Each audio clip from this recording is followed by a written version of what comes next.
দেখতে হয়। Escort commander দায়িত্ব কর্তব্য এখন হচ্ছে পিআরবি 703, মনোযোগ দেন।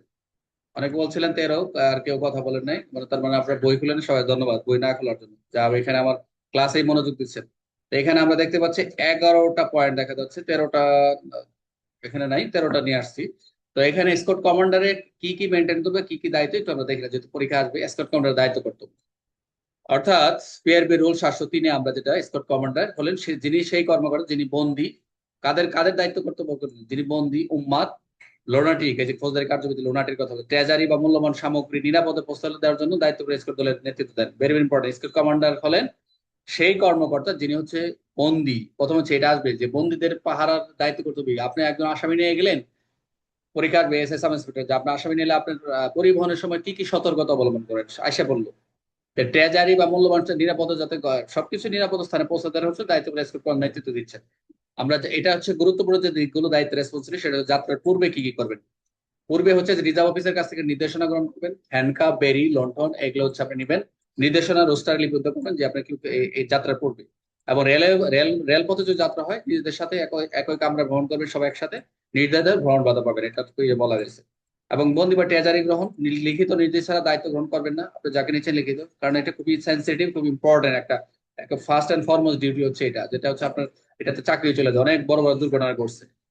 রেল ভাড়া পাস খাতে নিশ্চিত করবেন, খাবার টাবার দিবেন কি দিবেন না, মোবাইল ব্যবহার করতে দিবেন কি দিবেন না। প্রথমে হচ্ছে আপনারা কাজ করবেন, যাওয়ার সাথে সাথেই যারা বন্দী থাকবেই থাকবে, অবশ্যই ফোন করতে দিবেন, যে পর্যন্ত যাচ্ছেন ফোনটা দিয়ে দিবেন যে ভাই তুমি কথা বলতে থাকো, আদালত বন্ধ, সমস্যা নাই। আর অর্ধেক রাস্তায় যায় দেখবেন আপনিও নাই, আপনার আশপাশে কেউ নাই, গাড়ি সব উড়ে গেছে। তো যাই হোক, নিরাপত্তা নিশ্চিত করবেন। হ্যাঁ, আপনারা ডিউটি যখন করবেন এই 703 যে হিসাবে আপনারা নিরাপত্তা নিশ্চিত করবেন, যে বন্দীকে ট্রেজারি কাছাকাছি রাখবেন, পুলিশ সদস্যের পিছনে দুই পাশে মোতায়েন করবেন, নিজেদের পিছনে অবস্থান করবেন, অস্ত্র পরীক্ষা করবেন, এগুলো করতে হয়। তো আমরা যে অনেক সময় যে বোর্ডে আসামি নিয়ে যাই, তা আমরা সিনিয়ররা বলতো যে সবসময় হ্যান্ডকাপ লাগানোর দরকার নেই, এমনি ছেড়ে দেবো, কারণ নৌকা তারা কি নদীতে তারা জাপটাপ দিবে। তা আপনারা এই করবেন, আপনারা ওই কাজই করবেন, আপনারা সুন্দর করে যত আছে রাস্তাঘাটে কি বলে এটাকে, যা যা করি আর কি, কলা, বিড়ি, সিগারেট সুন্দর করে ধরায় ধরে নিয়ে যাবেন, ঠিক আছে। আর সুন্দর করে পিছন দেখবেন যে পিছন থেকে ডুব দিয়ে গেছে না না গেছে নাই।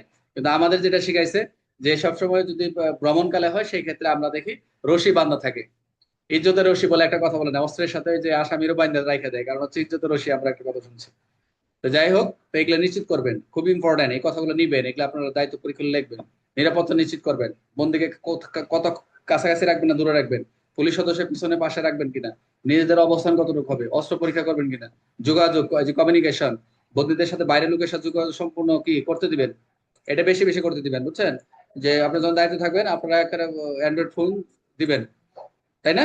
এই বন্ধুদের সাথে যোগাযোগ সম্পূর্ণ নিষিদ্ধ, বলা আছে এস পার পিআরবি 703 নিষেধ করা হয়েছে, আমাদের তো বারবার ব্রিফিং করে, কিন্তু আমরা এগুলো শুনি না। গন্তব্যে যখন পৌঁছার পর কি করবেন, যেখানে যেখানে পাঠাইছে, প্রাপক কর্মকর্তার নিকট বন্দি মালামাল হস্তান্তর করবেন। স্যার। মালামাল, হ্যাঁ আস্তে আস্তে, স্টপ টকিং। প্রাপক কর্মকর্তার নিকট বন্দি মালামাল হস্তান্তর করবেন। এই যে প্রাপক যেখানে যাচ্ছেন সেখানে বন্দি মালামাল হস্তান্তর করবেন, এবং প্রত্যেক ব্যক্তি এবং এগুলো কি করে রসিদ গ্রহণ করবেন।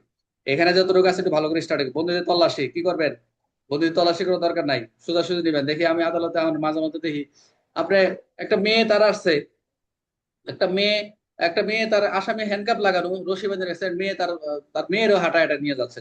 কি সুন্দর, এগুলো পত্রিকা আসে, নিউজে আসে, দেখা যায় যে পুলিশ তাদের সাথে সুন্দর করে এক হাতে কথা বলে, মেয়েটার মানে মানে মেয়েরও জেলখানা নিয়ে যাচ্ছে, এমন অবস্থা। মানে কি যে একটা মানব, মানে এইসব মানবাধিকার চলে আসে তখন, বা বিভিন্ন হাইলাইটে যে পুলিশের এই দেখেন কি করে, আবার শিশুরেও হাতে ধরায় নিয়ে যাচ্ছে, মানে আমরা অনেক কিছু দেখি। তো যাই হোক, হ্যালো। আমরা এগুলা করবো না ইনশাল্লাহ। বন্ধুদের তল্লাশির ক্ষেত্রে কি করবো, যাত্রার আগে হ্যালো। পরীক্ষা করবেন যে বন্ধুর কাছে ছুরি আছে কিনা, তার আছে কিনা, ফাইল আছে কিনা, অস্ত্র হ্যাঁ। আছে, উপকরণ আছে কিনা। হ্যাঁ, এই, কথা বুঝা যায় না। রফিক ভাই মুট করেন। আচ্ছা, যাত্রা পরীক্ষা করবেন, বন্ধুর কাছে কি আছে, যাত্রা পরীক্ষা আসতে পারে যে যাত্রার আগে বন্ধুদের কি কি পরীক্ষা করবেন, ছুরি আছে কিনা, তার আছে কিনা, ফাইল আছে কিনা, অস্ত্র পালানোর উপকরণ এগুলা আছে কিনা। হ্যান্ডকাপ ও বেরি পরীক্ষা, ভেরি ভেরি ইম্পর্টেন্ট এটা, যে হ্যান্ডকাপ ও বেরি পরীক্ষা যাত্রার শুরুতে পরীক্ষা করবেন। প্রতিবার বিরতি ও পুনরায় যাত্রার সময় পরীক্ষা করবেন, যাত্রার শুরুতে হ্যান্ডকাপ, ইউজ অফ হ্যান্ডকাপের যে ব্যবহার রয়েছে সেটা প্রপার হচ্ছে কিনা। ব্যয়ের হিসাব, বন্দীদের যাত্রাপথে ব্যয়ের হিসাব রাখবেন, এবং সম্পূর্ণ হিসাব জমা দিবেন, এগুলো হচ্ছে আপনাদের বিলে হিসাব।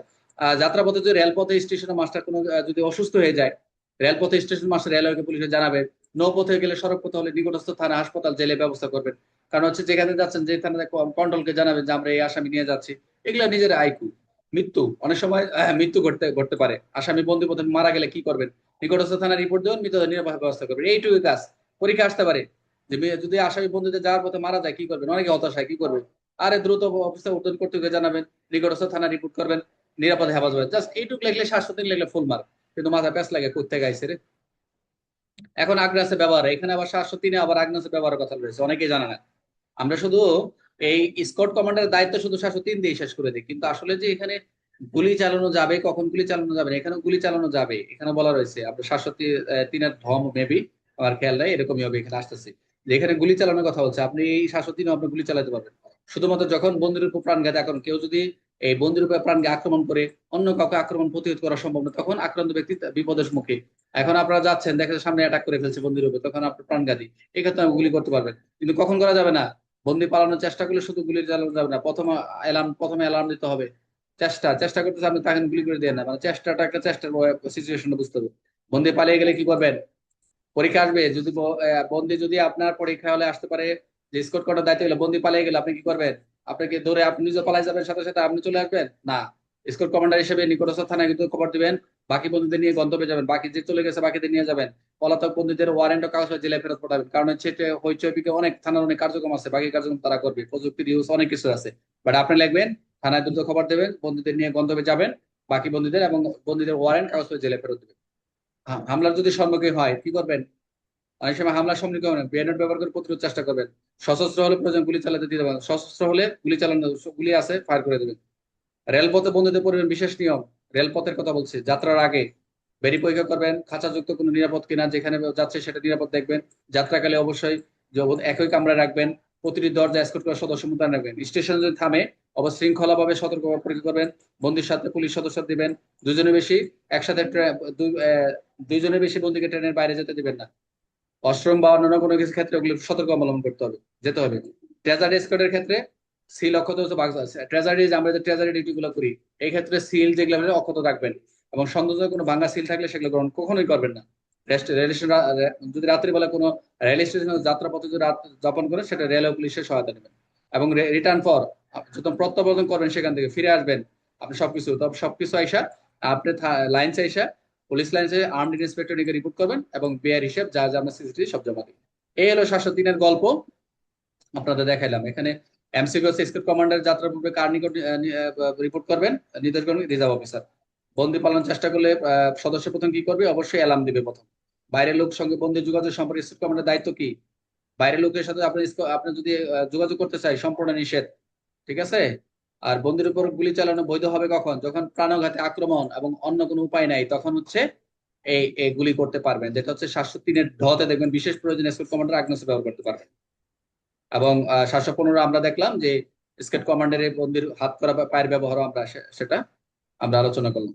এই সরি, এই আসতেছি 703 পর্যন্ত আসতেছি। 703 পর্যন্ত বিশেষ প্রয়োজনে স্কেট কমান্ডার আগ্নেয়াস্ত্র ব্যবহার করতে হবে, সেটা আমরা দেখলাম। সবাই ক্লিয়ার? মোটামুটি একটু একটু লম্বা আলোচনা ছিল, তাও একটু সহজ ছিল। আপনি একটু ভালো করে দেখে নেবেন।